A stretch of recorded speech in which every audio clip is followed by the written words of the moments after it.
Hello guys, आपका हमारे YouTube channel central education 247 में आपका स्वागत है। जैसा कि हमने पूर्व में आरआरबी के 2 क्वेश्चन पेपर अपलोड कर चुके हैं अपने चैनल पर। ये हमारा तीसरा वीडियो है आरआरबी के लिए सामान्य गणित का। ठीक है ना। उसमें हमने 2 टॉपिक क्लियर किए हैं, आपके सामान्य अध्ययन और सामान्य विज्ञान। तो ये आपका जनरल मैथ का पेपर है। इसमें किस तरीके से क्वेश्चन पूछे गए हैं आरआरबी के थ्रू, तो आपको देखना है और समझना है। चलिए अपने क्वेश्चन पर चलते हैं। तो देखिए हमारा जो क्वेश्चन है वह है 86। 86 नंबर का क्वेश्चन आपसे पूछ रहा है कि 5% प्रति वर्ष की दर से 500 रुपये का 5 वर्ष का साधारण ब्याज कितना होगा। तो देखिए इसको किस तरीके से निकालते हैं। चलिए, एसआई का फॉर्मूला हमारा होता है P into R into T upon 100। ठीक है। तो P प्रिंसिपल है जो कि हमें 500 दिया है, R अपना रेट है जो 5% है, टाइम हमें 5 वर्ष दे रखा है 5 ईयर, और इसको सॉल्व कर लेंगे आपका आंसर आ जाएगा। 100 से 500 5 बार कट जाएगा, इन तीनों 5 का मल्टीप्लाई करेंगे आप तो 125 आएगा, यानी कि 55 25 25 पंजे 125। तो इसका राइट आंसर है डी। चलिए नेक्स्ट क्वेश्चन पर चलते हैं। देखिए नेक्स्ट क्वेश्चन है अपना 87। दो सकेंद्री वृत्तों की त्रिज्या 1:3 का अनुपात है, तो उनकी परिधि में क्या अनुपात होगा। तो देखिए दो सकेंद्रीय वृत्त हैं। सकेंद्रीय वृत्त को इस तरीके से समझते हैं, मैं बताता हूँ। देखिए एक आपका वृत्त है जिसका केंद्र आपको ये दे रखा है ओ। ठीक है। एक दूसरा आपका वृत्त है, उसका भी केंद्र ओ ही है। ठीक है ना। तो इससे हमने ये छोटा वाला सर्कल बनाया, इस वाले इसी केंद्र पर हमने बड़ा वाला सर्कल बनाया। ठीक है। तो इसने बोला इनकी परिधियों का यानी इनकी त्रिज्याओं का अनुपात, ये 1 सेंटीमीटर है तो ये 3 सेंटीमीटर है बाहर की त्रिज्या। अब इनकी परिधियों का अनुपात आपको ज्ञात करना है।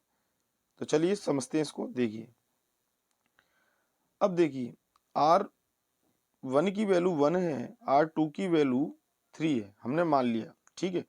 अब 2πr जो होता है वह परिधि का फॉर्मूला होता है। तो पहले वाले के लिए हमने R1 मानी और दूसरे वाले के लिए हमने R2 माना। ठीक है। तो 2π से 2π कैंसिल हो जाएगी, R1 अपॉन R2 रह जाएगा। तो यही आपका 1 अपॉन इनकी वैल्यू जो है रख देंगे, तो यही आपका ये परिधियों का यानी सरकमफ्रेंस का भी आपका यही अनुपात होगा। तो इसका राइट आंसर है ए। चलिए नेक्स्ट क्वेश्चन पर चलते हैं। अब देखिए आपका 88 नंबर का क्वेश्चन है, दिया हुआ है आपको। ठीक है। ये तो ये बॉन्ड मास के नियम पर आधारित है और इसको हम सॉल्व करेंगे। तो देखिए इसमें क्या करेंगे, सबसे पहले हम छोटे वाले ब्रैकेट को सॉल्व करेंगे, फिर उसके बाद जो वैल्यू आएगी उसके बाद ये मिडिल ब्रैकेट को सॉल्व करेंगे, उसके बाद इस पूरे वाले बड़े ब्रैकेट को सॉल्व करेंगे। ठीक है। उसके बाद ही हम क्या करेंगे, मल्टीप्लाई करेंगे। चलिए इसे करते हैं और समझते हैं बॉन्ड मास के नियम के अनुसार। तो देखिए छोटे वाले ब्रैकेट को आपने सॉल्व किया तो इधर 9 आएगा। जैसे ही आप इसको डिवाइड रूल, देखिए इसको करके दिखाते हैं, उतारते हैं। देखिए इसे 4 मल्टीप्लाई बड़ा ब्रैकेट 3 डिवाइडेड बाय 4। ठीक है। Middle bracket 4 into 3 divided by छोटा ब्रैकेट 3 इंटू 3। ठीक है। मिडिल ब्रैकेट और ये बड़ा ब्रैकेट हमने बंद कर दिया। तो देखिए इसमें हम सबसे पहले क्या करेंगे, 4 इंटू ये आपका हो गया 3 divided by 4, middle bracket 4 into 3। ठीक, डिवाइडेड बाय 9 आएगा और मिडिल ब्रैकेट लगाएंगे, बड़ा ब्रैकेट लगा देंगे। 4 इंटू बड़ा bracket 3 divided by 4 middle bracket, तो 4 इंटू 3। अब ये मल्टीप्लाई में हम चेंज कर देते हैं क्योंकि डिवीजन वाला है, तो ये बटे में जाएगा 1/9, यानी बटे में चले जाएगा, मल्टीप्लाई में चेंज हो गया। इससे पहले हम क्या करेंगे, इसको काटेंगे। ठीक है ना, क्योंकि ये वाला सॉल्व पहले करेंगे हम, डिवीजन वाला रूल के अनुसार। तो 4 इंटू ये हो जाएगा 3 डिवाइडेड बाय 4, तो ये आएगा आपका 4/3, क्योंकि 3 से ये 9 कट जाएगा 3 बार, तो इसलिए ये आएगा। बड़ा ब्रैकेट लगा दिया। ये मिडिल ब्रैकेट हमारा भी अंदर है। अब इसको इसके साथ में करेंगे। चलिए नेक्स्ट देखिए। अब ये क्या आएगा आपका, 4 इंटू बड़ा ब्रैकेट 3 और डिवाइडेड बाय 4 इंटू 4/3, ये बड़ा ब्रैकेट रह गया। ठीक है। तो देखिए अब इसमें क्या करना है आपको, 4 × 3, तो पहले जो आपका क्या आएगा, पहले आपका डिवीजन होगा, ठीक है ना, उसके बाद ही मल्टीप्लाई होगा रूल के अनुसार। तो ये जो है बटे में चले जाएगा ये वाला 4, ठीक है। तो मल्टीप्लाई का जो बीच वाला साइन है ये आ जाएगा, ये 4/3 हो जाएगा, ठीक है। चलिए, और ये ब्रैकेट, ये 4 से 4 कट जाएगा, 3 से 3 कट जाएगा, अंदर आपका शेष बचेगा 1, यानी कि मल्टीप्लाई का 1 आएगा। चलिए, तो ये हो जाएगा 4 × 1, ठीक, इसका आंसर है 4। तो 4 देखिए इसमें है नहीं है, तो इसीलिए इसका जो राइट आंसर है वह डी आएगा, ठीक है। तो 88 का राइट आंसर है डी। चलिए 89 प्रश्न पर चलते हैं।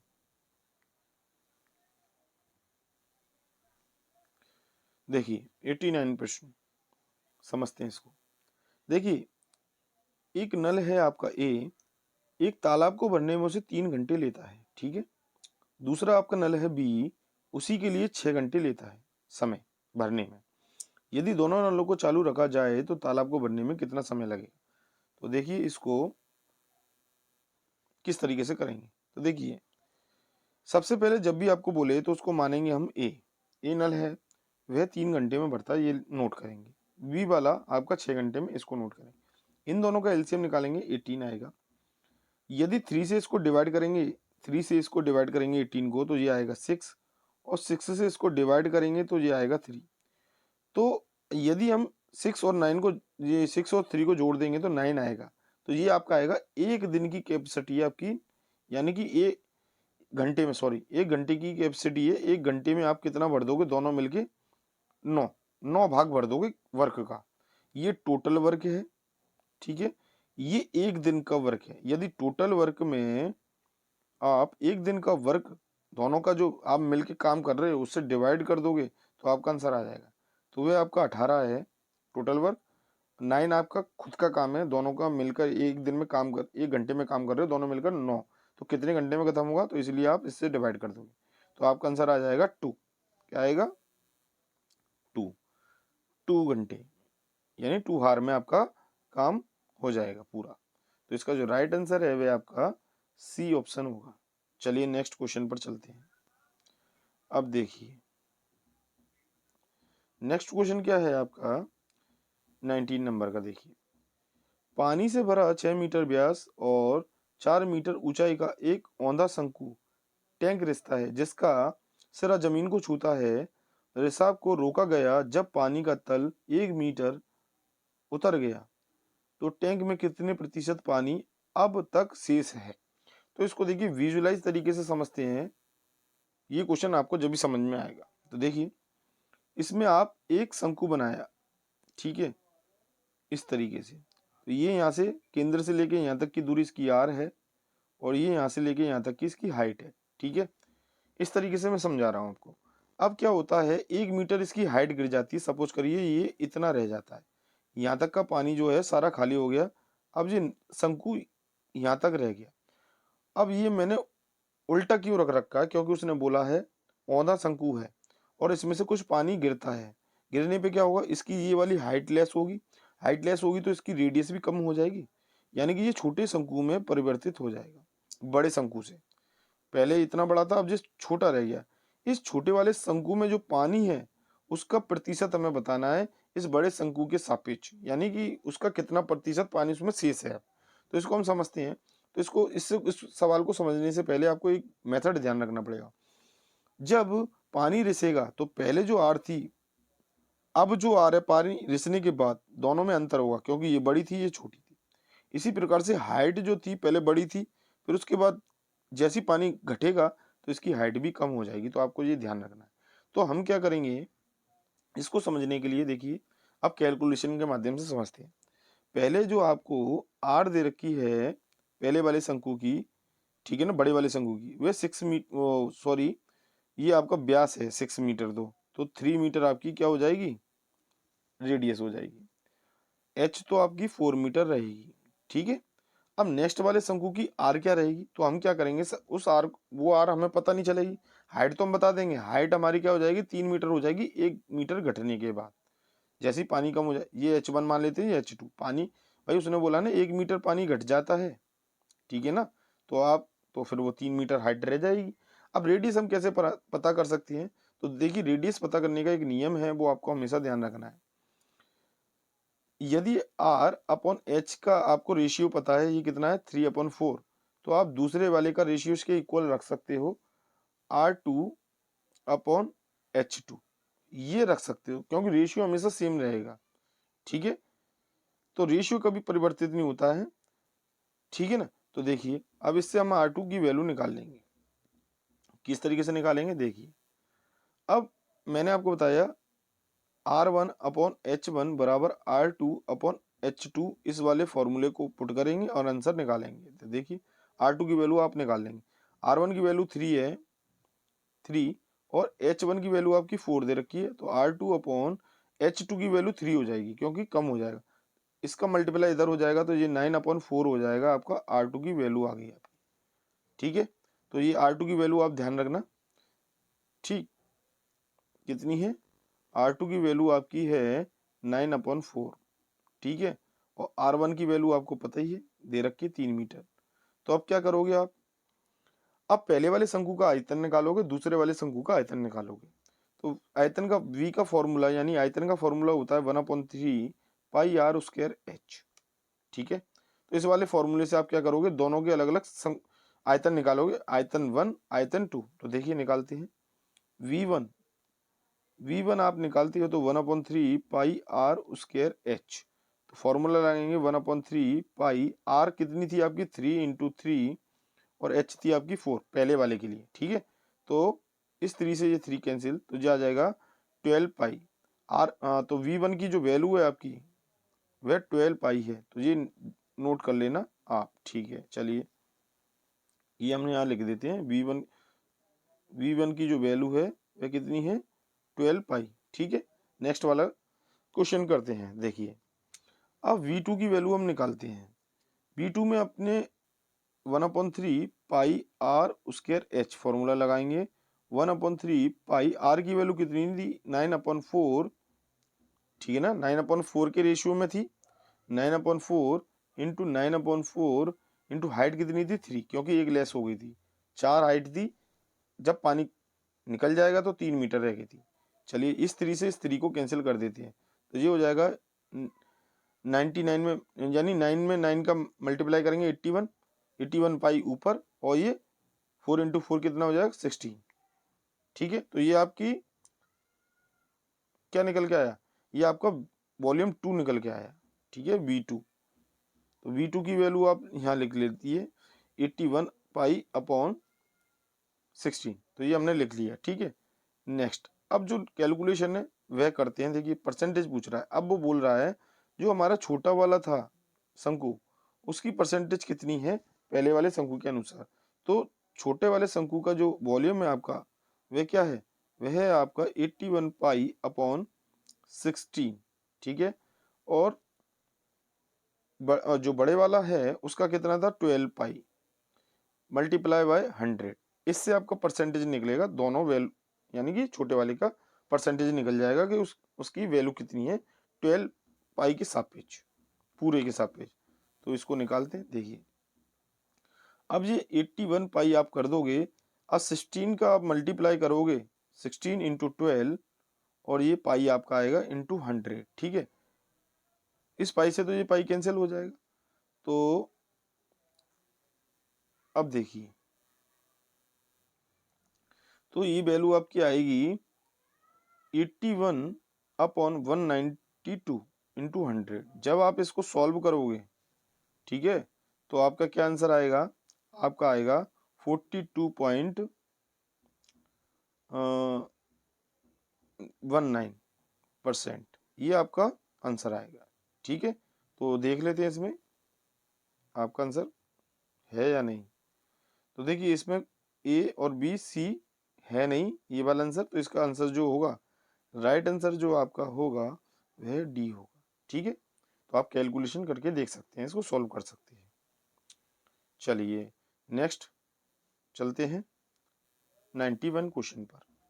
अब देखिए इसमें क्या दिया है, एक बड़ा कर देते हैं थोड़ा। देखिए एक कागज की पट्टी के 3 खांचे हैं, वह प्रत्येक सिरों से खींचा जाता है, वह कितने टुकड़ों में फाड़ कर जाएगा। तो देखिए, अब आपके पास एक कागज की पट्टी है, सपोज करिए ये है, 3 कांचे हैं इसमें। अगर इधर से खींचे सिरों से, 4 सिरे हैं इसके, खींचे तो कहाँ से कट सकता है? तो कोई भी हो, 4 कांचे ही नहीं, कोई भी सिंपल पेपर होगा, यदि आप चारों तरफ से करोगे तो वह मिडिल से भी फट सकता है। मिडिल से ना फट करके आपका क्या है, साइड से भी पड़ सकता है, इधर से, ठीक है ना। पर इसमें एक बात नोट करना आप, एक भाग ये हो गया, एक भाग ये हो गया, हमेशा 2 ही भाग में फटेगा ये पेपर। तो इसका जो आंसर राइट होगा आपका, ठीक है, ये तर्क शक्ति वाला क्वेश्चन दे दिया। देखिए इसका जो राइट आंसर होगा वह आपका 2 होगा, तो आपको बी वाला ऑप्शन चुनना है।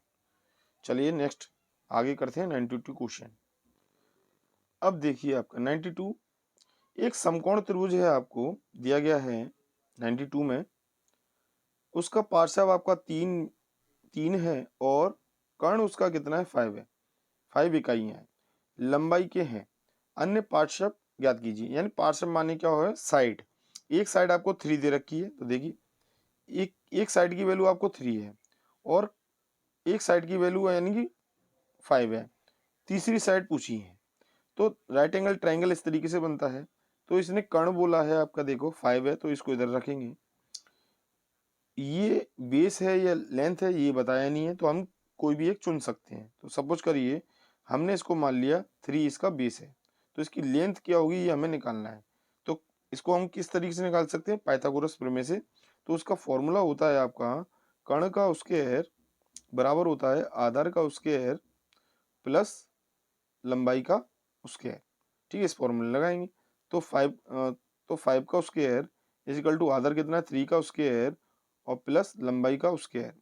ठीक, चलिए अब देखिए लंबाई का स्क्वायर इज इक्वल टू क्या हो जाएगा, 25 माइनस 9। देखिए इसको इधर ले जाएंगे 9, यानी इसका स्क्वायर करने पर 9 आएगा, तो 25 में से 9 लेस कर देंगे तो ये आ जाएगा 16।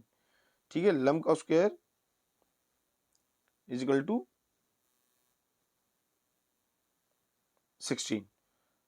चलिए ऊपर से रेस कर देते हैं और समझा देते हैं। देखिए अब आपने क्या किया, ये आया आपका L square is equal to 16, तो एल की वैल्यू क्या आएगी, √16, तो एल बराबर आ जाएगा 4।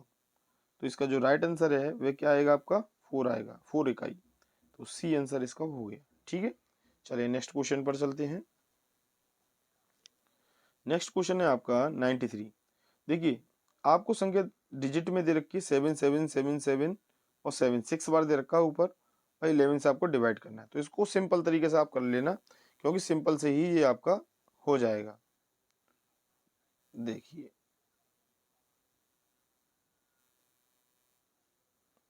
देखिए 93 पहले हम उतार लेते हैं। देखिए 7 7 7 7 7 7, इसको डिवाइड करना है 11 से। तो देखिए सिंपल है, 11 का 7 बार जाएगा, नेक्स्ट वाला 7 आपको उतरेगा तो 7 उतर जाएगा, नेक्स्ट तो जाएगा तो है नहीं, इसलिए एक 0 लगाएंगे, फिर 7 से डिवाइड करेंगे आप, फिर 7 आ जाएगा।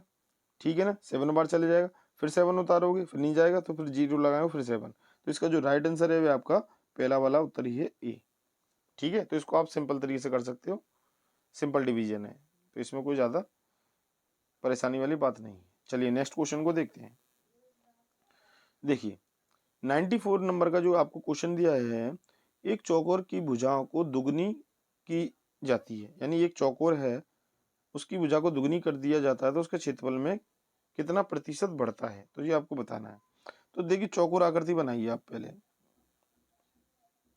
चौकोर यानी चारों भुजाएं इक्वल्स, सॉरी इसको पहले इस तरीके से बनाएंगे, यानी कि ये वर्ग है आपका, ठीक है, चौकोर है।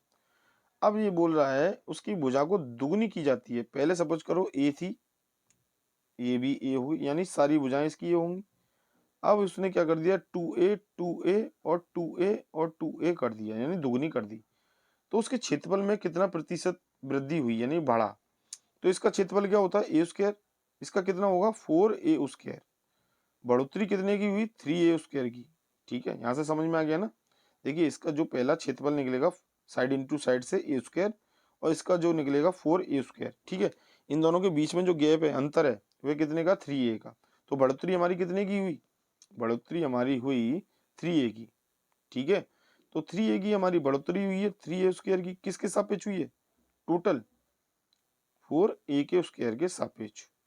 ठीक है, और इनटू कर देंगे हम 100 से मल्टीप्लाई। तो सॉल्व कर लीजिए, a² से a² कैंसिल, तो ये हो जाएगा 300,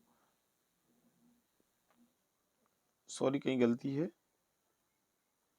देखते हैं 1 मिनट,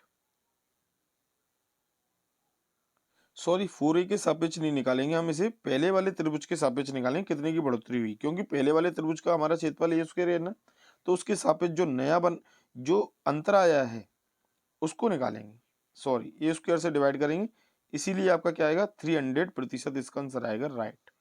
ठीक है, चलिए, तो इसका आंसर है 300%। चलिए नेक्स्ट, 4a नहीं रखेंगे इसमें, ठीक है, a² रखेंगे, क्योंकि पहला हमारा जो चौकोर था वो a² था उसका। ठीक है, चलिए नेक्स्ट क्वेश्चन है हमारा 95। एक तालाब में कितने पुष्प, सॉरी एक तालाब में कमल पुष्प प्रतिदिन अपनी संख्या को दुगना करता है। 30 दिनों में तालाब कमल पुष्पों से पूरा पूरा भरा है, कितने दिन में तालाब आधा पूर्ण रह जाएगा। तो आपको इसको बताना है। देखिए ये वाला क्वेश्चन आपका ट्रिकी क्वेश्चन है, तो इसको केवल आप समझ के ही कर सकते हैं। देखिए एक तालाब में क्या है, आपके कमल पुष्प प्रतिदिन अपनी संख्या को दुगना करता है, 30 दिनों में तालाब पूरा भर जाता है, तो कितने दिन में तालाब आधा पूर्ण होगा। तो देखिए सपोज करिए एक एक दिन में वह, एक दिन में एक पुष्प खिला, तो दूसरे दिन में कितना खुलेगा, उसका दुगना होगा। ठीक है ना, तो दुगना हो गया। इसी तरीके से तीसरे में कितना हो जाएगा, जो नेक्स्ट है उसका दुगना होगा। ठीक है ना, तो इस तरीके से बढ़ता चले जाएगा। ठीक है, तो दुगना होता जाएगा। अब इसी तरीके से क्या होगा, जो हमारा 29वां दिन होगा, उस दिन क्या होगा, हमारा जो कमल पुष्प है वह आधा भरा होगा। क्यों भरा होगा, तभी तो उसका दुगना होगा ना, एक दिन पहले तो आधा होगा, तभी तो वह दुगना होगा। तो इसीलिए आप बता दोगे, तो 29वां जो दिन होगा उसमें क्या होगा, वह आधा होगा। तो इसका राइट आंसर जो है 29 है, आप इसको समझ सकते हैं। ठीक है, देखिए भाई 30 दिन में पूरा भरता है ना, 30 दिन में पूरा भर जाता है। तो सपोज इससे ही अंदाजा हम लगा सकते हैं तर्क शक्ति के अनुसार, 29 दिन में आधा हो, क्योंकि इसका डबल हो जाएगा अगले दिन। तो इसी तरीके से तो डबल हुआ, तो इस तरीके से ये पूरा भर जाएगा 30। तो इसका राइट आंसर 29 रहेगा। देखिए 91 क्वेश्चन, दो संख्याओं का गुणनफल 32 है तथा औसत उसका 6 है, तो घनों का योग क्या होगा, उनके घनों का। तो सबसे पहले हमें तो दो संख्याएं पता होनी चाहिए। देखिए उसका गुणनफल हमें दिया है, ए सपोज करो ए कोई एक संख्या है, बी कोई दूसरी संख्या है, इन दोनों का गुणनफल हमारा 32 है, और इनका औसत कितना है, 6 है। तो दो संख्याओं का औसत 6 है, तो दो संख्याओं का आप योग भी निकाल सकते हैं। ठीक है ना, तो देखिए इनका जो औसत है, दो संख्याएं हैं, दो संख्याओं का औसत हमने निकाला a+b/2, औसत इसी तरीके से निकाल सकते हैं। दोनों संख्याओं का योग करेंगे, 2 से डिवाइड करेंगे तो ये औसत के बराबर होगा, तो 6 हो गया। तो ये इसका मल्टीप्लाई 2 का मल्टीप्लाई 6 में किया, तो a+b की वैल्यू कितनी आ गई, 12। तो देखिए दो हमें समीकरण मिल गया, एक पहला पहला ये ऊपर ये, और दूसरा ये हमने अभी निकाला है 2। ठीक है, इस पर हम सवाल करेंगे तभी समझ में आएगा। तो देखिए अब इस तरीके से तो हमने ये निकाल दिया। ठीक, तो लिख लेते हैं या नोट कर लेते हैं। पहले क्या नोट करना है, सबसे पहले आपका था मल्टीप्लाई, दो संख्याओं का मल्टीप्लाई कितना था, तो इसमें दिया था 32। तो ये पहला हमारा समीकरण था। अब हमने इन दोनों का औसत निकाला था, तो औसत निकालने के बाद जो दूसरा समीकरण प्राप्त हुआ तो वह था a+b/2। ठीक है, तो देखिए पहले वाले में जो b की वैल्यू हम निकाल सकते हैं, तो क्या निकाल सकते हैं, a इंटू बी बराबर 32। तो चाहे आप ए की वैल्यू निकालो चाहे बी की, एक ही बात है। तो हमने बी की वैल्यू निकाल ली, क्या निकाली, 32/a। अब इस वाले 32/a, इस वाले जो वैल्यू को हम क्या करेंगे, समीकरण 1 में पुट कर देंगे। ठीक है, वो सॉरी 2 में पुट कर देंगे, ठीक है। तो यहाँ से हम रिलेशन निकाल लेंगे। चलिए तो करते हैं, देखिए अब हमने a प्लस बी बराबर 12 रखा है, तो b की वैल्यू हम इसमें पुट करेंगे a, तो b की वैल्यू है 32 upon a is equal to 12, ठीक। अब इसको रफ कर देते हैं, देखिए अब इसको सॉल्व करते हैं। अब इसमें क्या है,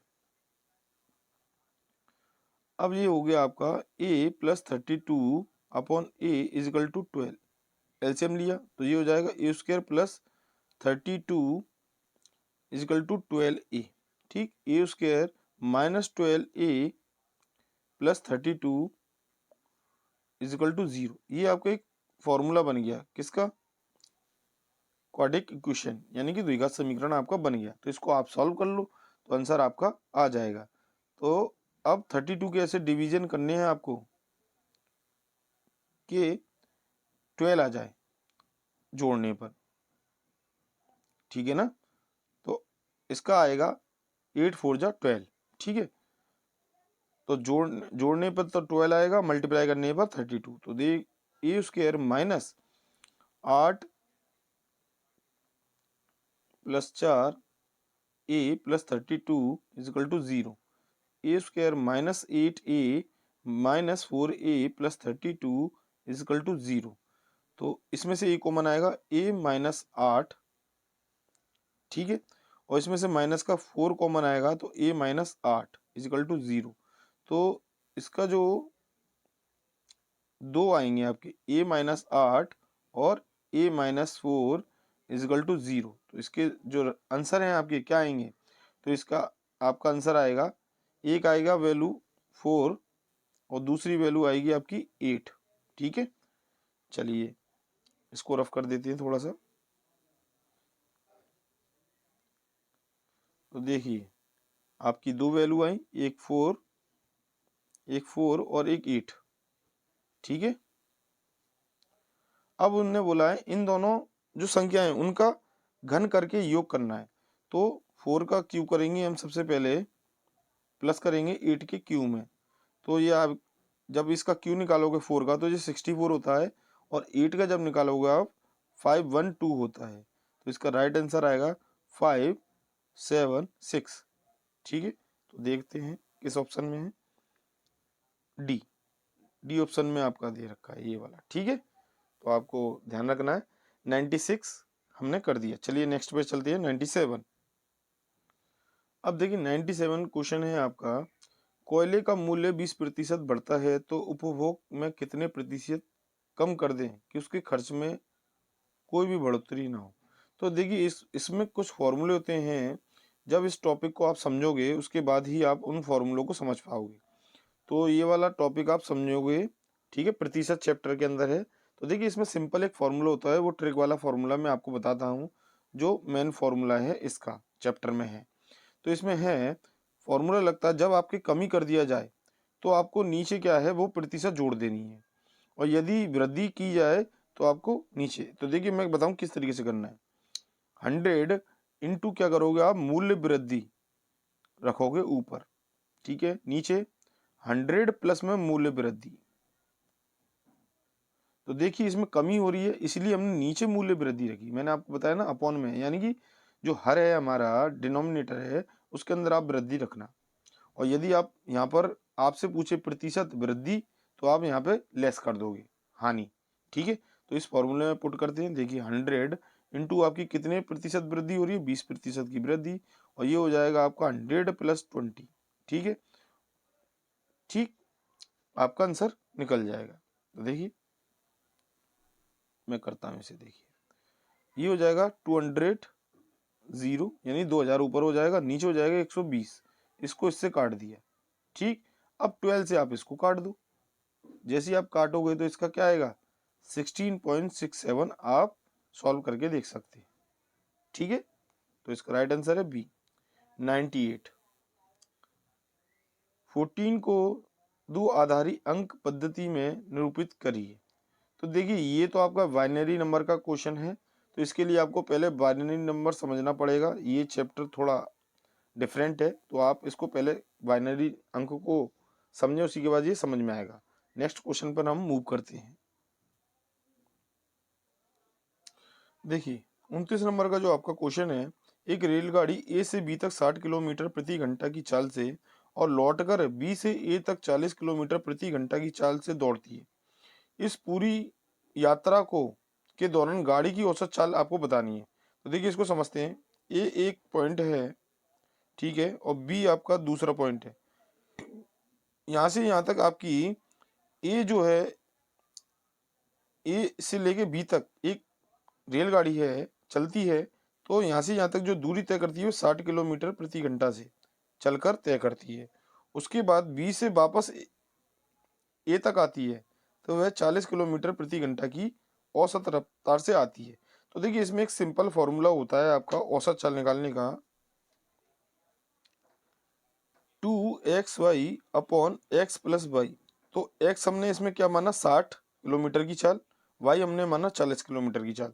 तो इसमें आप डायरेक्ट पुट कर सकते हो 2 into 16 upon 14 divided by 16 plus 14, ठीक है।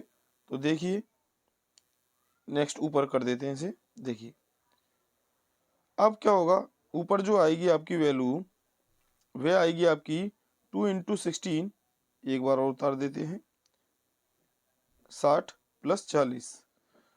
तो देखिए इसको सॉल्व कर लीजिए।